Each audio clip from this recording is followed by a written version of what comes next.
சீக்கிரம் வெளியே வாத்தால.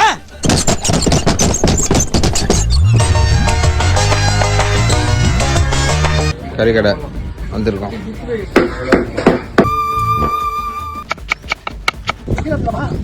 இவ்வளவு பெரிய கரண்டி வச்சு சமைக்கிறான்னு கேட்பீங்க. நாங்க பிரியாணி செய்ய எடுத்துட்டு வந்தோம்.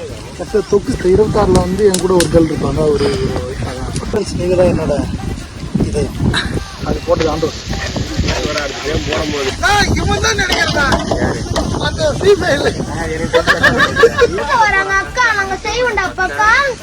நான் பிரியாணி செஞ்சேன்.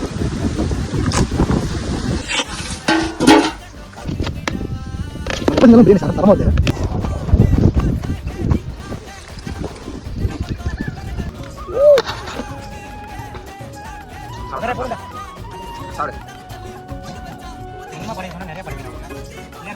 எப்படி இருக்க?